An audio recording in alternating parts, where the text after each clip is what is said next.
Marshall Ramsey, editor-at-large from Mississippi Today. I tell you what, we are in the middle of chunky Mississippi, and I'm here with Michael May, and I got cue cards. This is wonderful. Michael's with me here. We're at Lazy Acres. I tell you what, this is a really cool place. You've built a lot of new things out here a little bit. We've got a lot of cool things to talk about today. Everything from agri-tourism to Christmas tree farming to, small business turning into a bigger business to family business. And so we got a lot of great things to talk about.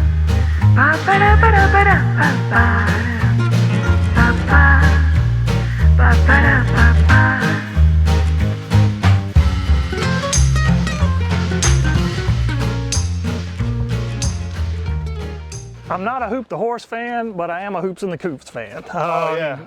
I love basketball. Okay. And 2 or 3 years ago, we built this attraction. It's all basketball themed games. Yeah.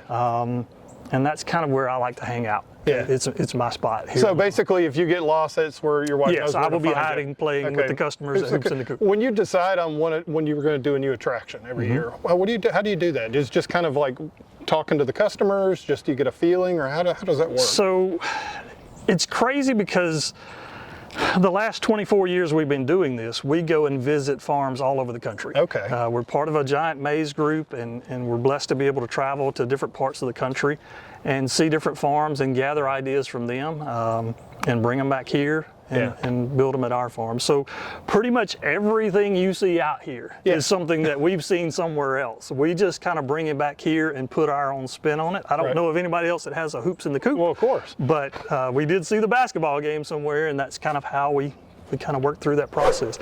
And my wife talks about we can't even enjoy vacation sometime because, I'll give you an example. Before we started the Christmas light show, we went to, I think, 7 different states to look at Christmas lights. And the whole way through, while we're riding through these Christmas lights, my daughter and I are trying to figure out how they wired all this up. Rather than just enjoying the experience, we're trying to figure out, okay, how did they do this and how did they do this? And it's the same way whether we go visit Dollywood or any of these other amusement parks. We're constantly walking through looking at what ideas we can bring back here to our farms. And to create a great experience for the customer. It's just what we love to do. It's just, it consumes our entire lives. Just ballpark, how many people do you think come through here in a year? Probably 25 to 30,000 in a year. That's a lot of people. Yeah. Yeah, and it's cool. And you get to meet a lot of people. Do they come from all, like, around here, or do they come from all around the country? We get people from all around the country. It's really amazing. Back during the pumpkin season, we had some people passing through from Texas who just found us on the internet and said, hey, I want to stop at this pumpkin patch. So it's great. And you got good bathrooms. Yeah, so there you go. Good bathrooms. But seriously though, I mean, number one, I've always thought Chunky, Mississippi was like one of the best names of any town in Mississippi. I've lived Chunky a lot, on that. But like I said, you wouldn't think that Chunky, Mississippi would have a huge attraction like this, but it's growing, and that looks fun, by the way. When you build something like that, do you build it, or do you have like? So this particular building, we used to have all of our animals in this area up here, and it started off as one building, and then we decided to relocate all of our animals to a new area, so we had to repurpose all of these buildings. One of them, the ice cream shop on the other side of this little red barn, used to be a place where the cow was located. So now it's the Lazy Cow ice cream shop. Okay. And then we redid this barn. Most of the buildings that are here, I've basically contracted with one guy to come in and build them, and then I take care of all the finish work. You do the finish work. Yeah. So I don't build buildings very well. I can't build anything square, but I can make it look wonky really good. One thing of course, we live on Yazoo clay, so we don't have to worry about square. But yeah, no, I totally get that. But that's kind of cool too, because you get to save a few dollars, and you actually get your hands in on it as well.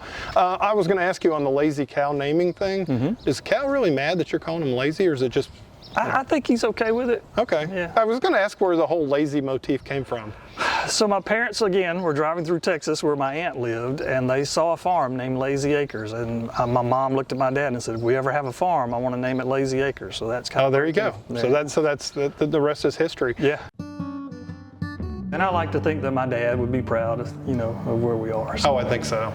it was kind of his brainchild. He was one of the early pioneers of, I would say, agri-tourism. Yeah. Because when you're out here in chunky Mississippi and you're selling Christmas trees, and a lot of people thought they were crazy, you've got to have something to make you different from, say, a Walmart or a Lowe's or whatever that sells trees.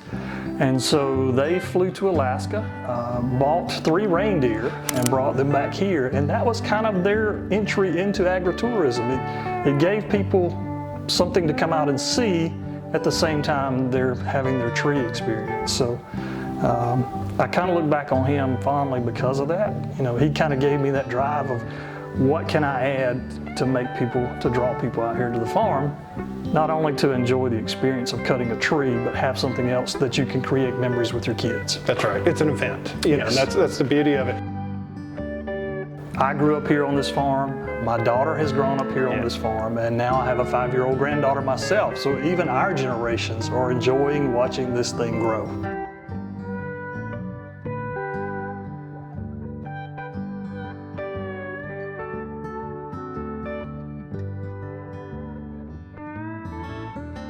So the last 2 years, we've had an extreme drought. I'll give you an example of what has happened. So last year, I planted 1,000 trees, and I planted 1,000 trees that year by myself. Oh, wow. Well, how do you do that? I mean, do you have like post hole diggers? Do you have a little machine that? So I have an auger that goes on the front of our skid steer, and I dig the hole with that. Yeah. Now, I used to get out here with a set of postal diggers, and I did it for a number of years, and the joints begin to wear out when you dig 1,000 holes with a post hole digger. But we dig a hole, and then the seedlings come in a gallon pot. Yeah. And so I get down on the ground, roll it out, clean all the roots out, put it in there, and then cover it up. So I tell people, if you're thinking about getting in the Christmas tree business, just go out in your yard in January, dig you 1,000 holes, plant you 1,000 shrubs, and then plan to trim those shrubs 3 times every summer. Yeah. Fertilize them, do all the things to take care of them.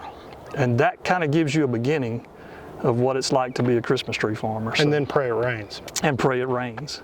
So I planted those 1,000 seedlings, and then by October of last year, I went through and counted, and we had lost 700 out of those 1,000. 70% of your trees are gone. And not only that, but as a tree farmer, we typically get about 2 foot of growth every year on a tree. It takes about 4 years to get an 8-foot tree. Yeah. Well, we didn't get any growth. So not only did that hurt the trees that I was ready to sell that year, my 8-foot tree is now a 6-foot tree, but it also hurt, or is going to hurt, for the next 2 to 3 years. Yeah. Because we didn't get any growth out of the 1 or 2 or 3-year-old trees. So this drought over the last 2 years can have a very long-lasting impact over about 3 or 4 years. Yeah, it totally ruins your supply of trees. Yes. The more rain you can get and the more growth you get out of them, each time you trim that tree, it's going to fill in and get thicker and lusher and just make an overall better tree. And then on top of that, you're mowing this, keeping it cut. Yes. So how many people do you have that help you do this? Because it's like I said, I've already tried to picture you digging 1,000 holes by yourself, but this is one of those things where it takes a village to be able to run a farm. So I work here full time, and I have one other employee that works here year round full time. Okay. We manage all the grass cutting, we do the building projects and all that together. My wife and daughter both help. And then during the season, during our pumpkin season and our Christmas season, we, on any given Saturday or Sunday, we will have about 50 people working. Okay. So we go from 2 people to 50 people during the sales season. The actual farming of Christmas trees on this, is that a pretty big business in Mississippi? It's, I think you're starting to see, or we are starting to see, more Christmas tree growers come back. And at one time in Mississippi and Louisiana, we had about 600 growers. Yeah. Now between Louisiana, Mississippi, and Alabama Association, we have maybe 100, 105, 110, I don't know the exact number. There are 175 strands of blue lights, and they're 1 foot apart, and it goes from corner to corner. And then, gosh, on the red and white stripe lights, there's probably 100 to 120 different strands that are there. There's actually 13 stripes, red and white stripes, and then we have all 50 stars. There's some things you just can't see, like that field of trees up there. Yeah. You really can't get what it looks like in the daytime. Right. I mean, you can't get the impact of this flag Yeah. in the daytime, so we have to come back out at night. And I'll work from 5 till probably 8 or 9, me and some other folks, my wife and my daughter. And we hit it really hard for these 3 weeks. I mean, it's a struggle to get everything done. And we just pray for good weather. You know, if you're out here in the rain, or if we've been out here before decorating some of these 20-foot Christmas trees in the lift, and it's 32 degrees and the wind's blowing 20 miles an hour, but we know we've got to have this done by Tuesday night. My wife does all of the painting. This is Mississippi's largest hand-painted nativity scene. The tallest piece, I think, is 12 or 13 foot tall. We were in Branson, Missouri, and we were down at the little shopping center, and we looked up on the hill, and they had a huge nativity scene, and we both looked at each other and said, we need that. So we came home and built it.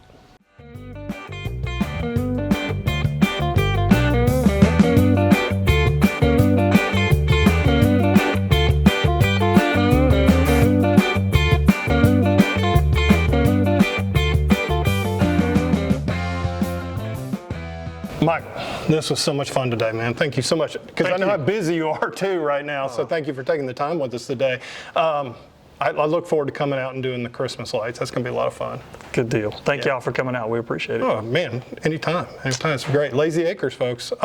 Hey, look, thank you for watching. And if you'd like to see more Mississippi Stories interviews, well, guess what? You can find them really easy. And the easiest way is to click like or subscribe. For more Mississippi stories and more great content, go to MississippiToday.org. I'm Marshall Ramsey. I hope you all have a great rest of the day and check out more of our videos.